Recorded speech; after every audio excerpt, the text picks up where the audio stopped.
जी प्रधान जी, क्या कहना चाहेंगे? जींद की भट्ठा एसोसिएशन के आप प्रधान हैं। क्या क्या समस्याएं भट्ठे पर आती हैं और सरकार कितना आप लोगों का सहयोग करती है? क्या क्या दिक्कतें भट्ठे पर ज़्यादातर आती हैं, जैसे कि लेबर को लेकर हम बात करें? सबसे पहले आप के चैनल के दर्शकों को मेरा नमस्कार। जो हमारे भट्ठे उद्योग की समस्याएं हैं, मेनली हमारे पास ये समस्याएं 7 और 8 साल से आ रही हैं।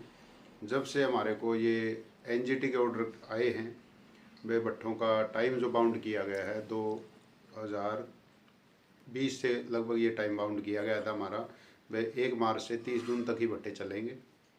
उसके दौरान हमारे को ये ज़्यादा समस्याएं आई।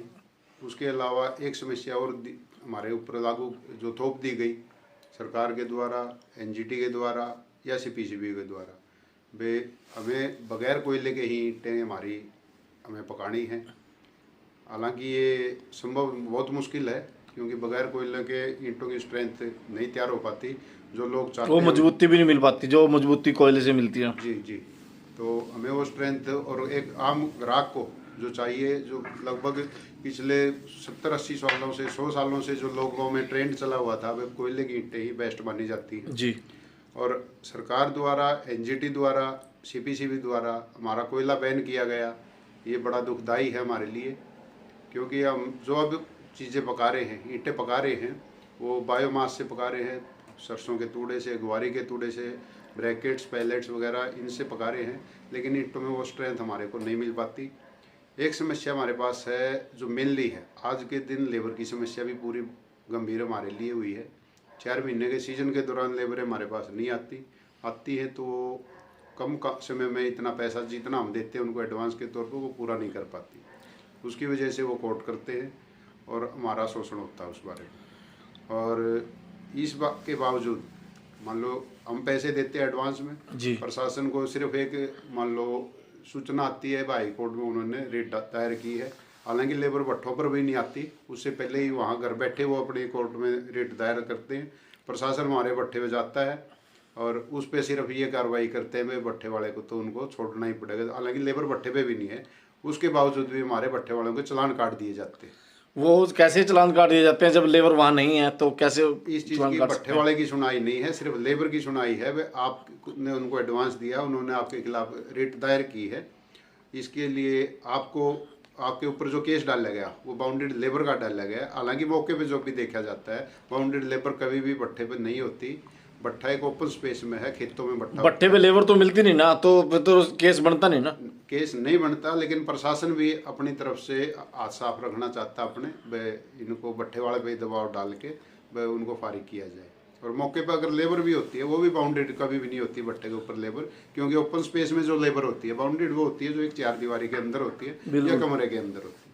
लेकिन उसके बावजूद भी प्रेशर बना के लेबर को छुड़वा दिया जाता है। हमारे पैसों का कोई समाधान हमारे को नहीं दिया जाता। तो इस बारे में सरकार से क्या अपील करेंगे आप? सरकार से बार बार अपील करते हैं, अधिकारी जो कहते हैं उसका उनके पास भी कोई इलाज नहीं होता। अधिकारी ये कहते हैं आप इनसे जो चीज़ें हमारे को, एक चीज़ सबसे पहले कही जाती है, भाई आप एडवांस देते ही क्यों? और लेकिन हमारे लिए समस्या, बगैर एडवांस के लेबर कोई भी भट्टों पे नहीं आती। सारी लेबर अब्रॉड की है, मान लो माइग्रेंट लेबर है, टोटल यूपी, बिहार, राजस्थान, छत्तीसगढ़ ये लेबर है, तो बगैर पेशगी के ये नहीं आती। जमादार के थ्रू पेशगी देते हैं, लेकिन एक जमादार बढ़िया होते हुए भी लेबर वालों के पेट अंदर में तो नहीं घुसा हुआ, तो उसके बावजूद लेबर कोर्ट कर देती है। एक आदमी कोर्ट करता है लेकिन पूरी लेबर उठती है। मतलब कभी काफी नुकसान होता है। हाँ बिल्कुल, हर भट्टे पे हर साल हरासमेंट होती है ज्यादा। हर साल का अभी लगभग 5 साल से 6 साल से जब से हमारा टाइम बाउंड किया गया है, हर भट्टे वाले को कम से कम प्रति भट्टे वाले को 10 से 12 लाख रुपए का नुकसान होता है। जीएसटी को लेकर भी कोई समस्या आती है? जीएसटी में कोई समस्या नहीं हमारे। कोयले के ऊपर जैसे पहले जीएसटी कम थी, अब ज्यादा हो गई है। हमारे लिए कोयला बैन है, तो हमारे को कोयला बिल्कुल नहीं फूक सकते। कोयला बैन ही है, तो हमारे लिए कुछ नहीं है। नॉन एनसीआर के अंदर जहाँ फूक रहे वो 5% पहले कोयला था, वो 18 कर दिया, उनके लिए दिक्कत ये भी है।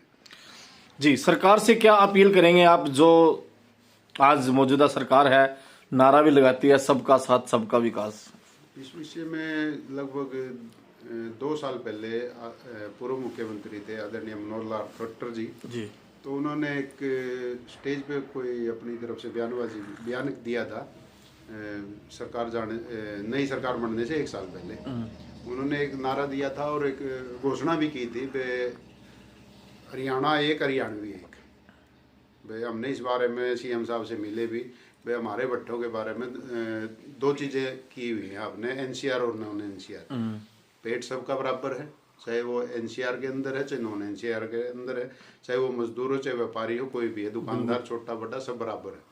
तो हमने खट्टर साहब से ये हमने मिले थे उनसे, तो ये कहा भी था भाई आपने ही ये चीज़ कही थी भाई हरियाणा एक, हरियाणवी एक। तो हरियाणा के पूरे जो भट्टे हैं 22 के 22 जिलों को एक क्यों ना कर दिया जाए, समय हमारा बाउंड जो भी है, हमारे को भी उन दूसरे जिलों की तरह क्यों ना हमें भी टाइम दिया जाए और हमारा सहयोग हो, ताकि हम भी अपने बच्चों का गुजारा कर सकें। और बाहर के से जो मजदूर आता है, हमारे भट्टों पे जो मजदूर आता है, वो भी पूरे सीजन काम करके अपने बच्चों के लिए रोजी रोटी का साधन जोड़ सके।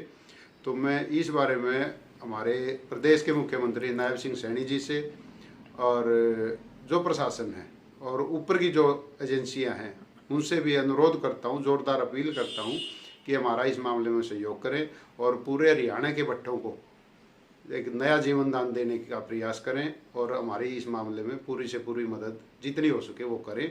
और भट्टों का जो समय है उसको बढ़ाया जाए हमारे यहाँ का, और हमें कुछ न कुछ रियायत मान लो कोयले के मामले में है या और मामलों में हमारे को दी जाए।